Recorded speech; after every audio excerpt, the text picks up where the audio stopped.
Well, hello. I'm Strider, your host here at Author in the Headlights, and we're at the Chanticleer Author Conference still. And I grabbed Carolynn Olmstead off the sideline there, and we're going to talk with her and see why she's at this particular function. Carolynn, hi.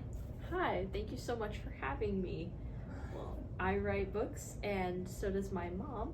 And while I write YA fantasy and sci-fi, my mom writes murder mysteries.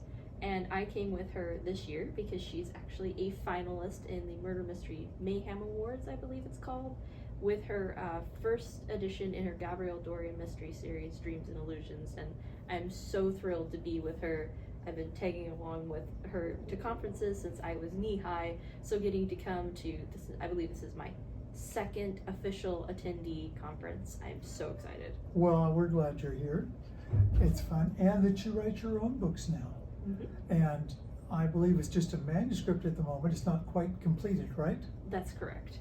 And it's epic fantasy. What do you actually, what categories in? I write mostly clean YA sci-fi. That's what my work in progress is. And it's called Gemini Eclipse. And I haven't finished it yet, but I'm really hoping to finish it this summer. Gemini Eclipse, okay, by Carolynn Olmstead. So you remember that one, because it's not there yet, but it will be. Mm-hmm. And it's so fantasy, sci-fi. Which direction does it go? Is it in well, what? You tell me. Well, it definitely leans towards elements of space opera, so I would classify it a little bit more as science fiction than fantasy. You aren't going to see dragons, but there are going to be different power systems that I was actually inspired by my high school physics book to create. Good girl. And and it's a lot of political intrigue as well, but I would definitely classify it as sci-fi. And it's basically the story of two twin sisters, and they are the most wanted people in their galaxy, and their crime is that they were born.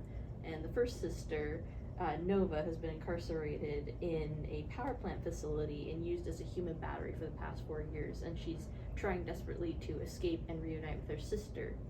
And it's the other sister, Nyx, has been living under a false identity, and she believes that her sister and her family is gone until one day she happens upon a group of pirates who tell her otherwise. And it's their story of them trying to come together even as governments and terrorist groups conspire to keep them apart. Wow, that is quite a storyline. How did you come up with all this stuff?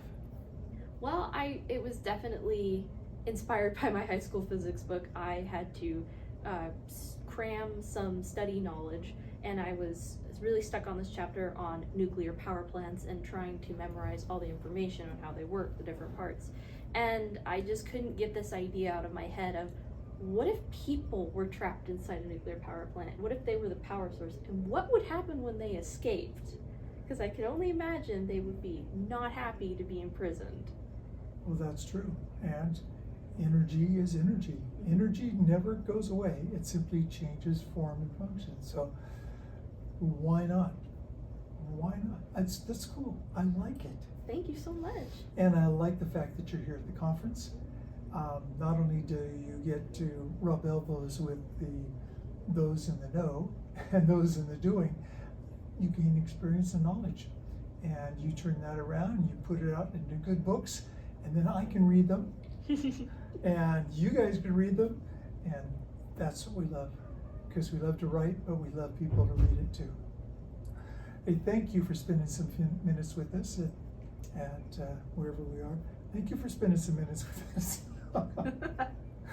And yeah, this will be edited out, I'm probably sure. Maybe. Sometimes we put in the blooper things too. But, so thank you for spending your few minutes with us here at Author in the Headlights. And until your book comes out, in which you let me know when it is. I will. All right. Thank you so much. Thank you so much for having me. It was a pleasure. Carolynn Olmstead here at Chanticleer's Authors Conference. And we'll see you next time. Sponsored by DurhamandPublishing.com.